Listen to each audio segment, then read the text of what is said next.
नमस्कार मित्रों, Naresh IAS academy digital platform पर आपका स्वागत है।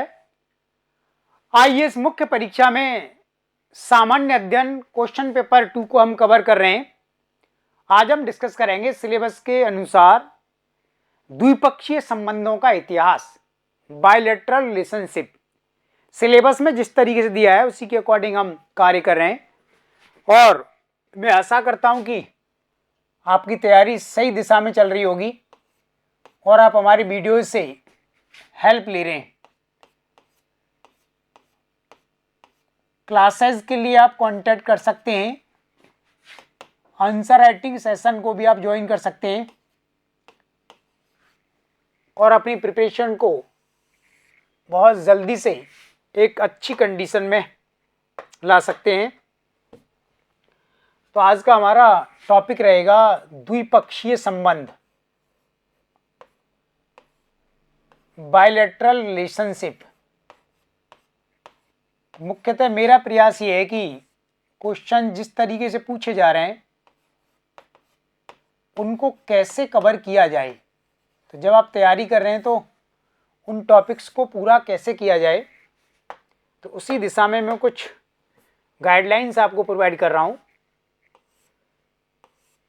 तो एक तो जनरल अप्रोच हमको समझना है और दूसरा फिर एक किसी स्पेसिफिक इश्यू पर बात करनी है। द्विपक्षीय संबंधों में जैसे हम बात कर सकते हैं भारत और अमेरिका,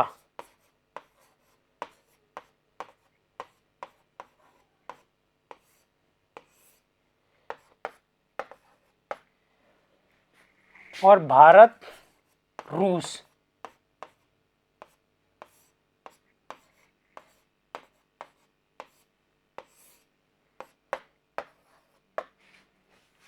द्विपक्षीय संबंध वाले टॉपिक से कई क्वेश्चन यूपीएससी ने पिछले वर्ष में पूछे हैं।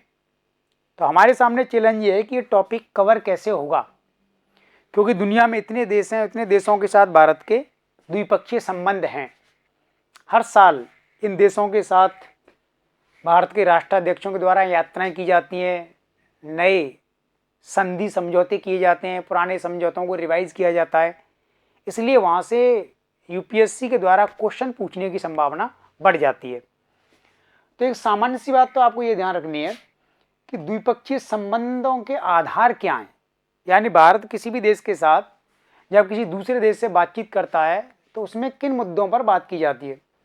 तो 4 मुख्य मुद्दे हैं जिनके आधार पर आपको इस टॉपिक को कवर करना है और आंसर लिखना है। पहला होता है पॉलिटिकल मैटर्स, यानी भारत किसी भी देश के साथ जब बातचीत करता है तो भारत की जो पॉलिटिकल गवर्निंग सिस्टम है वो उस देश के साथ डिस्कस की जाती है और उस देश की शासन प्रणाली को भारत के समक्ष रखा जाता है और दोनों देश कंपेयर करते हैं कि दोनों देशों में कौन सा फीचर बेटर है और कौन किसको क्या दे सकता है, ले सकता है।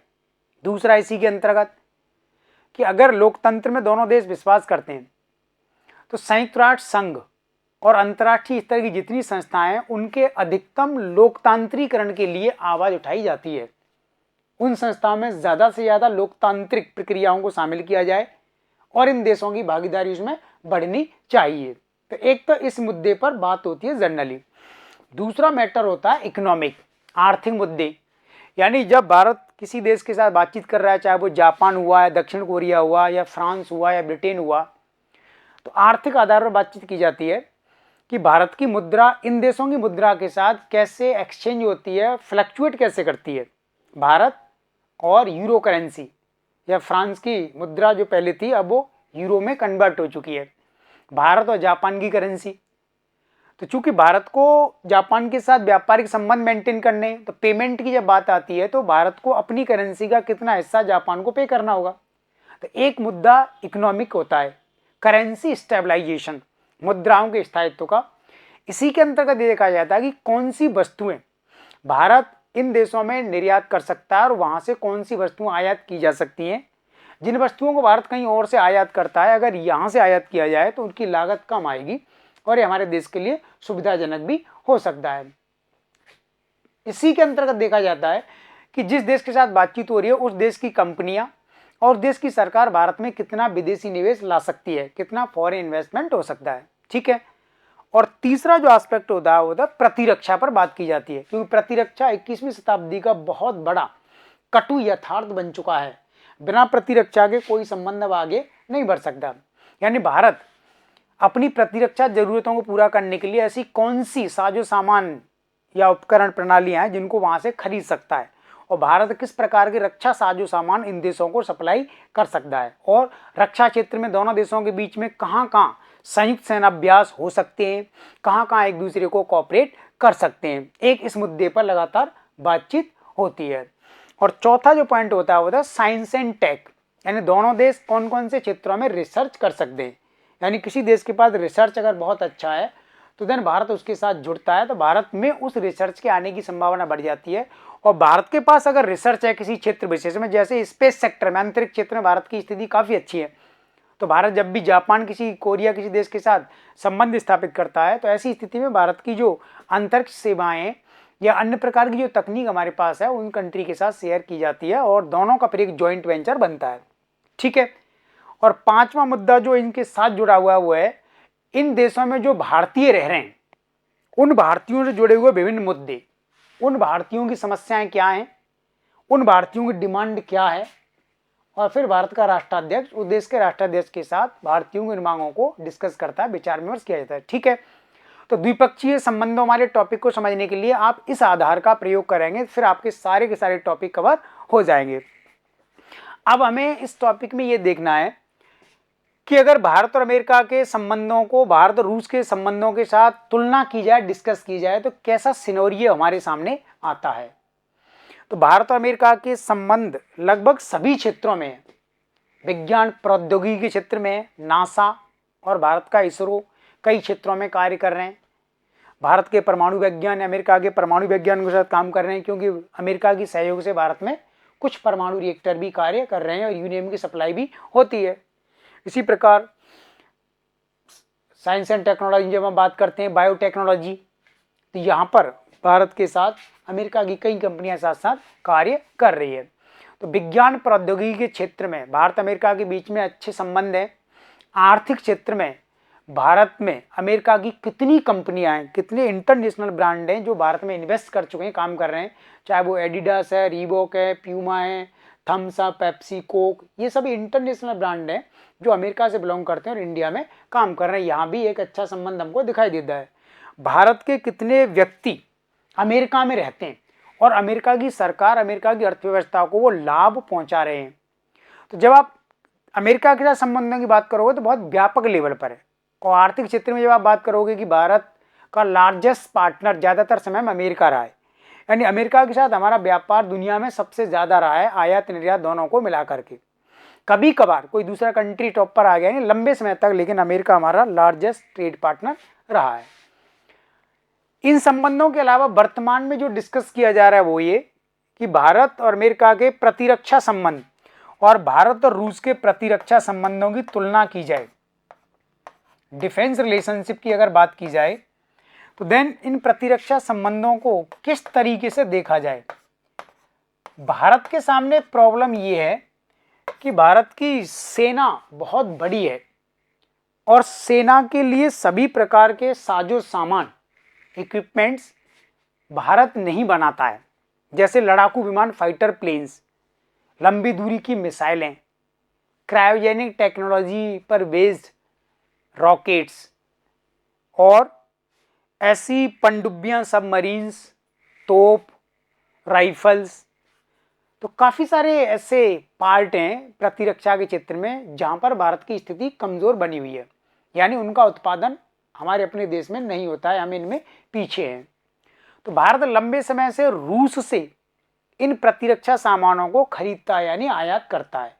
तो रूस हमारा प्राकृतिक मित्र है और रूस के साथ बड़े ही घनिष्ठ संबंध है। अमेरिका की तुलना में रूस से हमारे ज़्यादा अच्छे संबंध रहे हैं इतिहास में। तो लेकिन वर्तमान में देखा जा रहा है कि भारत रूस के साथ प्रतिरक्षा संबंध मेंटेन कर रहा है, यानी रूस से हम सुखोई लड़ाकू विमान ले रहे हैं और मिग विमान भी लेते हैं। अमेरिका से हम F-18 ले रहे हैं, F-18 लड़ाकू विमान, और M777 होवित्जर तोप भी ले रहे हैं। और अमेरिका के साथ हम, भारत की सेना संयुक्त अभ्यास करती है जिसको मालाबार कहा जाता है, क्वाड भी अमेरिका के साथ हम रन करते हैं, रूस के साथ भी हम कई स्तरों पर सेना के साथ संयुक्त अभ्यास करते हैं। लेकिन अमेरिका के साथ प्रतिरक्षा संबंधों को भारत अब ज्यादा वेटेज दे रहा है, ऐसा इंटरनेशनल लेवल पर सोचा जा रहा है। उसका कारण ये है, तो पहली बात तो ये ठीक है, यानी भारत अमेरिका की तरफ ज्यादा झुक रहा है रूस की तुलना में, रूस को छोड़ा नहीं है। इसका कारण है एक तो राजनीतिक, अगर हम प्रतिरक्षा संबंधों में अमेरिका के ज्यादा नजदीक जाते हैं, अमेरिका से हम अधिकतर सामान खरीदते हैं, तो पॉलिटिकल ग्राउंड्स पर अमेरिका का सपोर्ट भारत को मिलेगा। यानी अंतर्राष्ट्रीय स्तर पर भारत की जो उपस्थिति है वो कई एजेंसीज में बहुत कमजोर है। जैसे सुरक्षा परिषद में स्थायी सदस्यता आपको चाहिए, तो बिना अमेरिका के सपोर्ट को भारत की एंट्री नहीं हो सकती। और अगर प्रतिरक्षा संबंधों को भारत अच्छे से डील करता है तो निश्चित रूप से भारत के लिए एक रास्ता यहाँ पर बन जाता है। इसी प्रकार अगर भारत अमेरिका के ज्यादा क्लोज आता है तो एशिया महाद्वीप में चीन और पाकिस्तान भारत के जो शत्रु राष्ट्र हैं, तो इन दोनों को काउंटर करने के लिए भारत को सपोर्ट भविष्य में मिल सकता है रूस की तुलना में। इसे एक उदाहरण के माध्यम से समझते हैं। यानी जब हम एशिया महाद्वीप में देखते हैं तो हिंद महासागर में अमेरिका ने अपना नेवी का बेस बनाया हुआ है डियागो गार्सिया, राइट। और यहाँ पर अमेरिकी नौसेना का, अमेरिकी सेना का बहुत बड़ा एक परमानेंट स्टेशन है। और डियागो गार्सिया साउथ चाइना सी इसके बगल में, वहाँ भी अमेरिका की प्रेजेंस है बहुत अच्छी। और भारत की क्षेत्रीय अखंडता सुरक्षा के लिए हिंद महासागर, साउथ चाइना सी, बंगाल की खाड़ी, अरब सागर में शांति और सुरक्षा रहना आवश्यक है। तो ये अमेरिका की वजह से भारत को एक बहुत बड़ी सुरक्षा यहाँ से प्राप्त हो सकती है। लेकिन रूस का ऐसा कोई परमानेंट स्टेशन इन क्षेत्रों में नहीं है। तो भारत को लगता है कि अमेरिका की पोजीशन मेरे जस्ट नीचे हिंद महासागर में है, साउथ चाइना सी में है, तो ऐसी स्थिति में कभी मुझे चीन की तरफ से खतरा हुआ यहाँ से, तो अमेरिका उसको काउंटर करने के लिए भारत को सपोर्ट कर सकता है। तो निश्चित रूप से भारत अमेरिका के साथ जो रक्षात्मक समझौते वर्तमान में कर रहा है और रूस के साथ जो समझौते किया है ना, उनमें बहुत सारी चीज़ें भारत खरीद रहा है और कुछ जगह पर रिसर्च भी हो रहा है, ज्वाइंट वेंचर्स भी लगाए जा रहे हैं। लेकिन चूंकि अमेरिका की इकोनॉमी और अमेरिका की पॉलिटिकल पोजीशन रूस की तुलना में ज़्यादा बेहतर है, इसलिए भारत का झुकाव अमेरिका की तरफ जा रहा है। क्योंकि भारत अमेरिका की तरफ झुकने से अपनी कई समस्याओं का समाधान चाहता है, चाहे वो चीन के साथ भारत का विवाद हो या पाकिस्तान के साथ हमारे कई प्रकार के मुद्दे हो। उनमें अगर अमेरिका का सपोर्ट हमको मिल जाता है तो निस्संदेह हम उनको सॉल्व कर सकते हैं। तो ध्यान रखना है कि जब आप विभिन्न देशों के साथ द्विपक्षीय मुद्दों को पढ़ो तो उनमें ये ट्रेंड आपको देखना है कि कॉमन बातें तो ये सब हैं जो मैंने शुरुआत में आपको बता दी, लेकिन डिफरेंस के आधार पर आपको तय करना है कि भारत ने इस देश के साथ संबंधों को प्रायोरिटी क्यों दी है उस देश की तुलना में। यानी जिस देश के साथ हम पिछले 100 साल से रिलेशनशिप मेंटेन कर रहे हैं, अचानक से अब हम दूसरे देशों की तरफ क्यों जा रहे हैं। इसी प्रकार यूरोप महाद्वीप में आप देखोगे, हम ब्रिटेन से मिराज विमान लेते हैं, फाइटर प्लान, और फ्रांस से हमने राफाल फाइटर प्लेन लिया है। तो अब भारत फ्रांस को वेटेज दे रहा है ब्रिटेन की तुलना में, दोनों से हमारे रिलेशनशिप है। तो फ्रांस के पास कुछ एडिशनल है जो ब्रिटेन के पास नहीं है। तो फ्रांस के पास जो फाइटर प्लेन है, लड़ाकू विमान, उस टक्कर के ब्रिटेन के पास नहीं है। फ्रांस सोलर एनर्जी में, न्यूक्लियर एनर्जी में सारी दुनिया में आगे है, लेकिन ब्रिटेन नहीं है। तो भारत का झुकाव इस ओर हो गया है।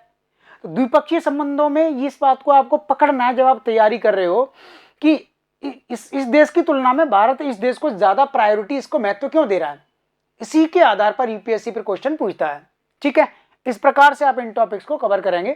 Thank you.